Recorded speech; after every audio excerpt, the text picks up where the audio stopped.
Expedia is making an insane comeback, but why? And is it just because of COVID tapering off?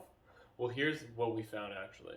So, if you look at the data, 2020 March was the worst time in Expedia's history. It's when the stock hit all-time low, and it felt like no one was going to travel ever again.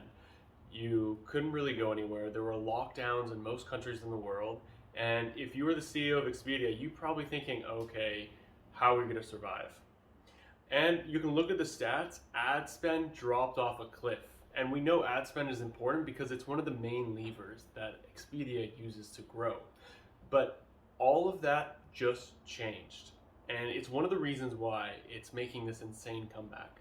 So they've just decided to do the biggest marketing campaign they've ever done. And we've looked at our own data and we've seen that they're spending insane amounts on Google because it's not just about Expedia.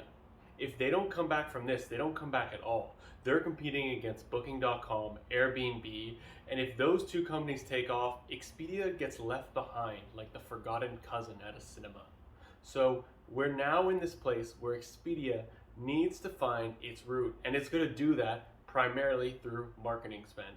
But is that really sustainable? As someone who works in performance marketing, you can actually have these marketing campaigns go on, but you've probably been outside. Everyone who got affected by COVID is now spending on ads. There's Uber out there. There's cinemas trying to get people back. There's tons of these industries like gyms that are slingshot startups. They have pent up demand and they're coming back. And we think the same for Expedia. In fact, a lot of investors think the same. If you had bought Expedia at the bottom of the market, it has quadrupled since that time. So it's done a meteoric rise. In fact, it's actually at all-time highs for the company history, which is strange because Booking.com has beat it, Airbnb has beat it. And should it be that high? They actually, when we looked at their LinkedIn data, the employee headcount is the same. They haven't really hired more people.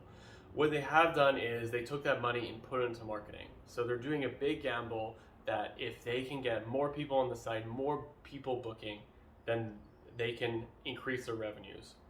The last thing they did is they had a COVID initiative where you could see all of the recommendations for each country that you want to travel to.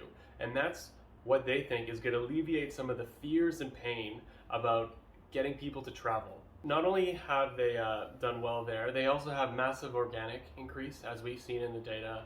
They have great Alexa rankings that are coming up. They're still not quite as high as the other guys, but we think with the trend of COVID coming to an end, with everyone who wants to travel right now, they're going to slingshot into the sky and really make an insane comeback.